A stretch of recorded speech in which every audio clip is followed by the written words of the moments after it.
Greetings, Sidekicks! This is Captain Comic, and welcome back to Marvel Ultimate Alliance 3, The Black Order. Now, it's been a little while since I last recorded, so I may need to relearn a little bit of this, but not much. It's only been like 1 or 2 days. And I think we're going to try and actually stick to a concrete topic this time, so we're going to go with the Black Panther, since we're in Wakanda.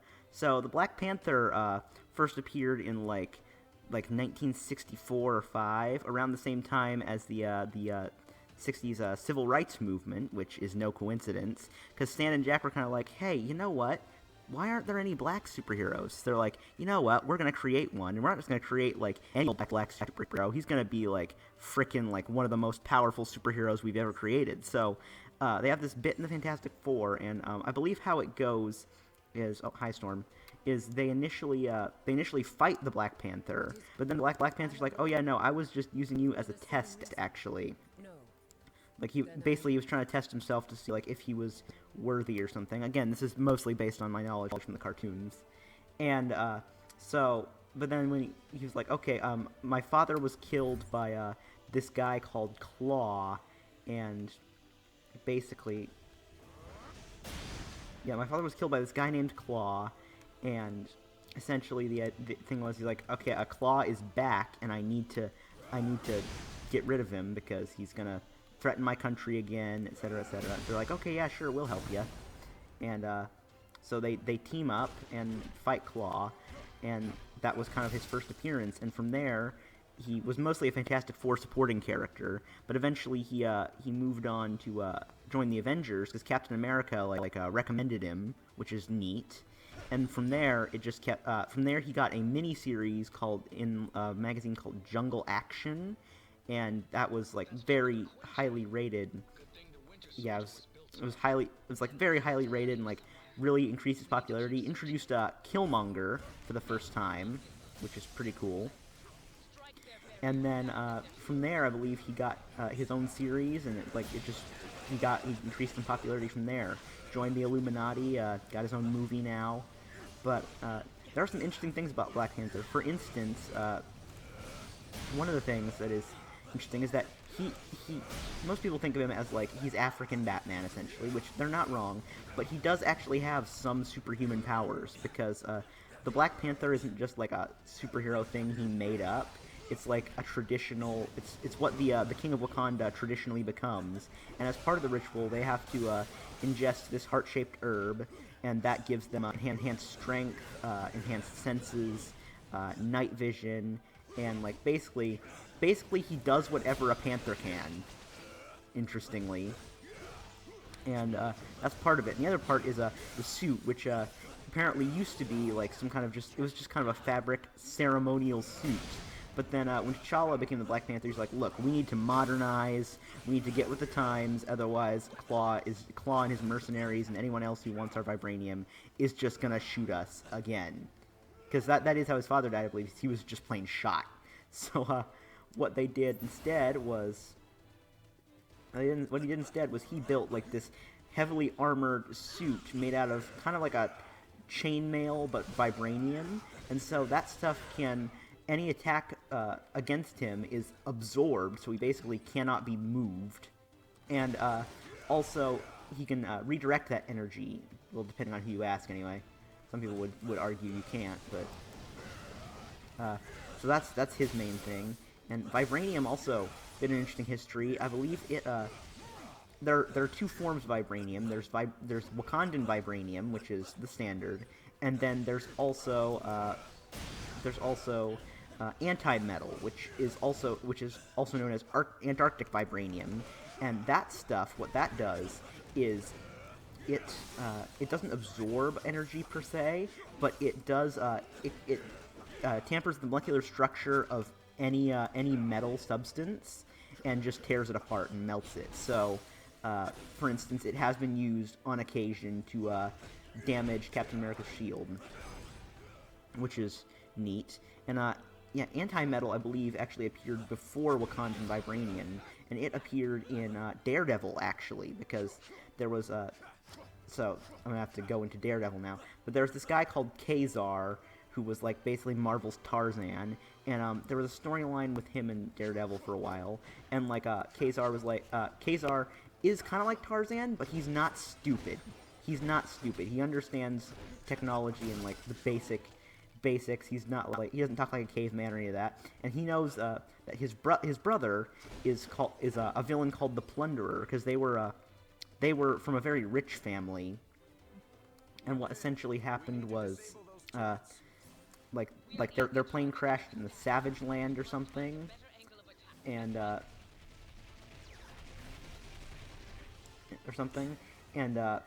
what happened was they got separated, and Kazar was basically raised by like wild people or whatever, and his brother kind of decided like he detested the Savage Land, so like he got the hell out of Dodge as soon as he could, and when he got back he's like, but wait, I found like this mysterious substance in the Savage Land, and I want to use it for my own personal gain.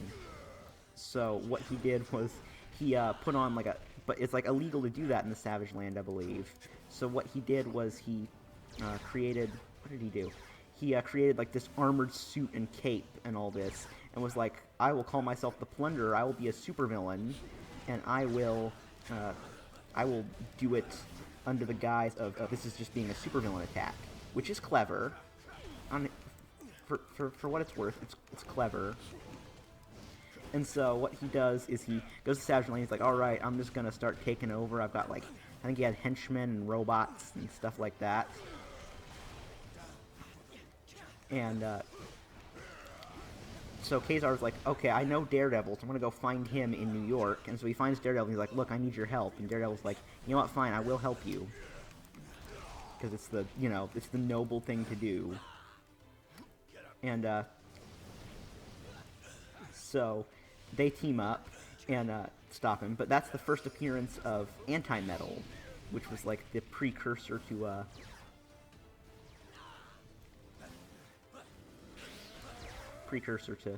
Vibranium. And so then after that, there was no connection between them for a while, but eventually they were like, okay, no, that's Antarctic Vibranium, which was kind of an odd choice, because they aren't really, the metals aren't actually that similar, which is odd, but that was the thing that happened. And so, yeah, Black Panther, eventually someone decided, this is a cool thing, they gave him vibranium daggers, which he, I don't know how, but he charges them up with energy. He charges them up with energy, and he charges them up and throws them, and they're basically energy daggers that can cut through anything, and then if they hit something, they explode. I believe Earth's Mightiest Heroes was actually the first series to do that, which, again, that series is great. It's easily one of the best. Also, this kind of half dubstep music is freaking me out, because I keep thinking the audio is skipping or something, and it's not, it's just dubsteppy. But it's still frightening me. Anyway, so, or maybe it is skipping. Shit. That would suck. Okay, let's see if we can get it to blow itself up. Yeah, there we go. That should... That'll do. Okay, no, that's not working. Run away. So anyway, another thing about, Wakanda and, like, all that is... is that they have this, so when Vibranium was first discovered, they didn't know what it was. The Wakandans didn't know what it was. So a couple of them, like, went into this Vibranium cave or whatever, and, turns out just, like, natural, like, completely, like, that powerful Vibranium is very not good for humans. And so what it does is it mutated the people who went into that first Vibranium cave. And so, they kind of, they sealed off that cave, and, were like, okay, yeah, no, these people have turned into demons, is what they said. Which is hilarious. But anyway, so at one point, like, someone opened that cave, and, like, there was a whole storyline of they had to fight them and stuff, and eventually reseal them, I believe. Well, I believe Black Panther killed them, and he was like, oh, they're resting in peace, finally. Which is, That's always a thing, isn't it? It's like, oh, he's been turned into a monster, so I'll just kill him, and there we go, he's resting peacefully now. It's, I mean, kind of, at the same time, boy, like, that's harsh, just murder him. Oh. I know that smell, it's burning jet fuel. Is it melted any steel beams? Wakanda, also, another thing about Wakanda is that they are, like, the richest country in the world.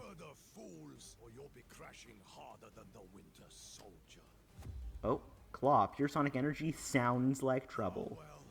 I like his helmet in this. This is nice. And he's got the proper German accent. Not like the crikey mate that they like to give him an Australian accent half the time, it seems like.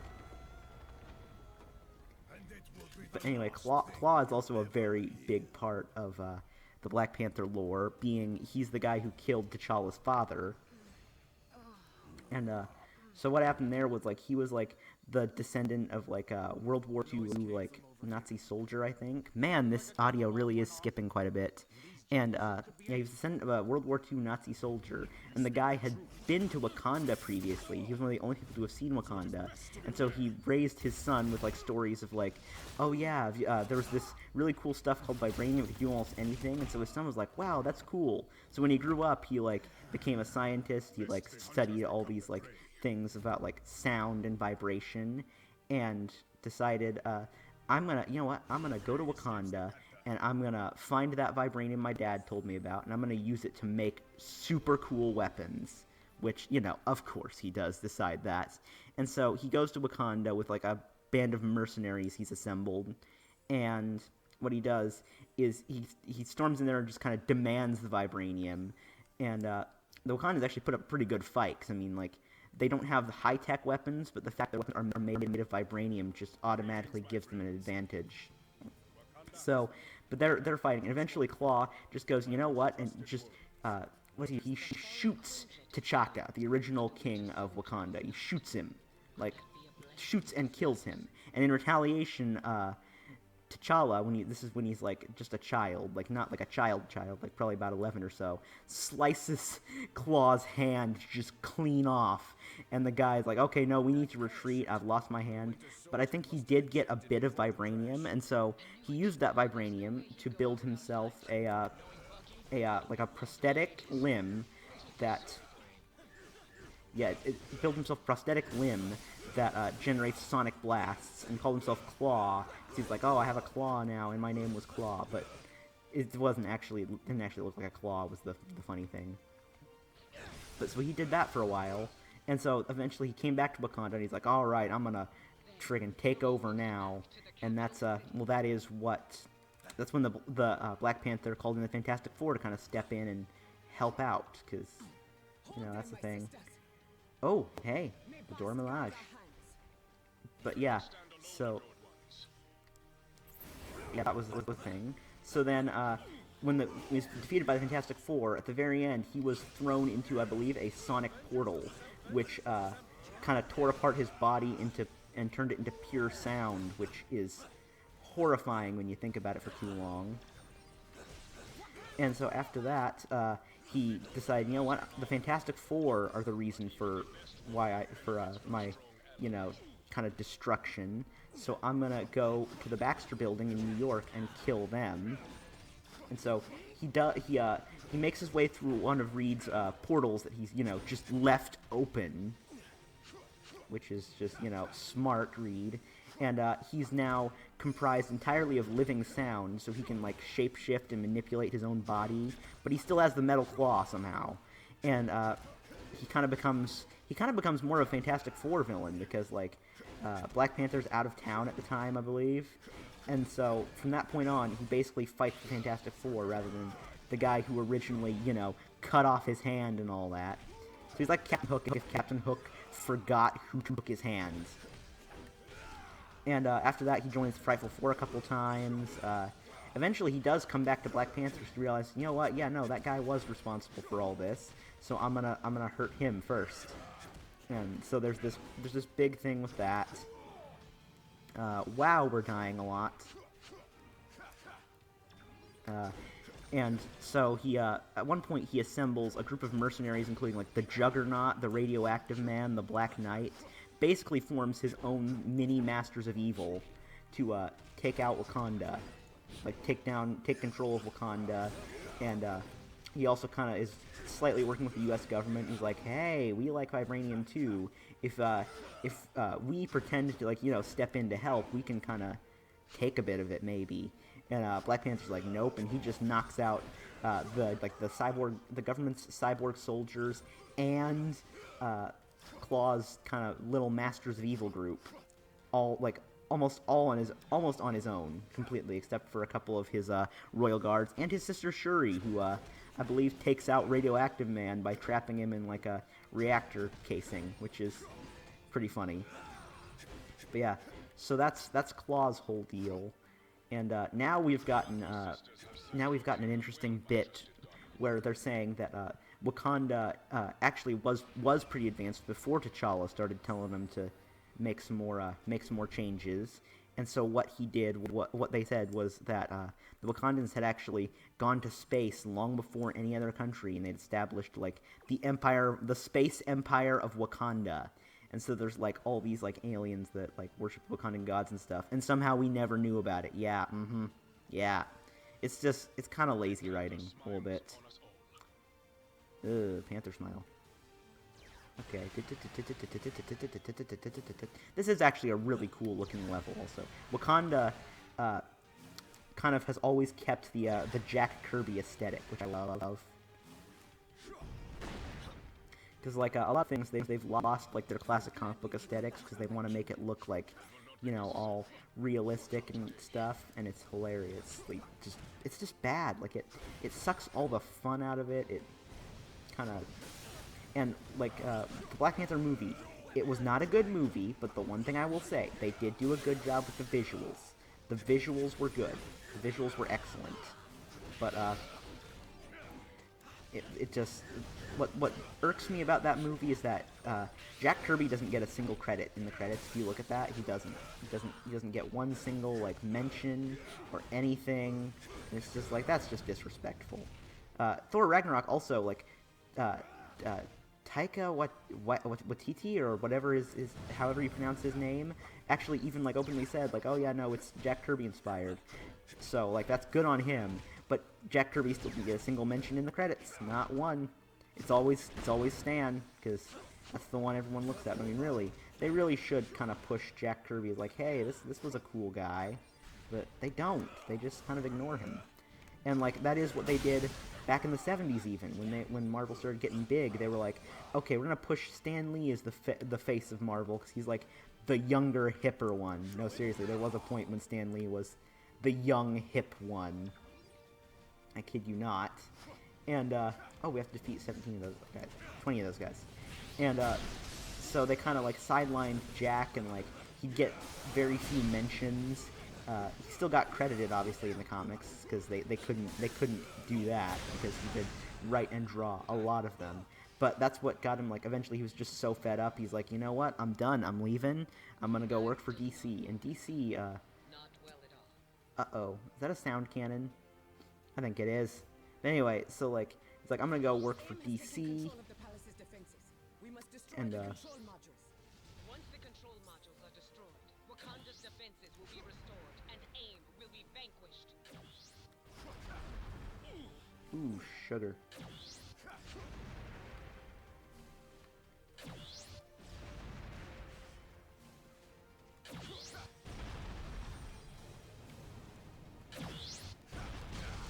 Oh, sugar.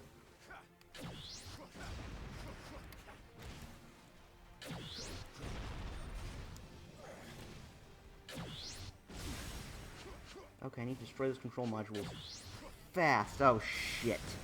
This is not good.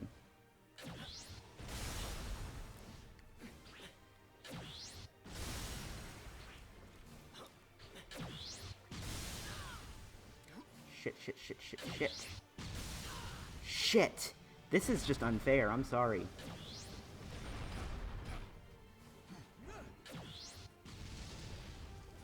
Okay, quick. Fly over here. Okay, destroy the modules, destroy the modules, destroy the modules. Yes, okay, one. Okay.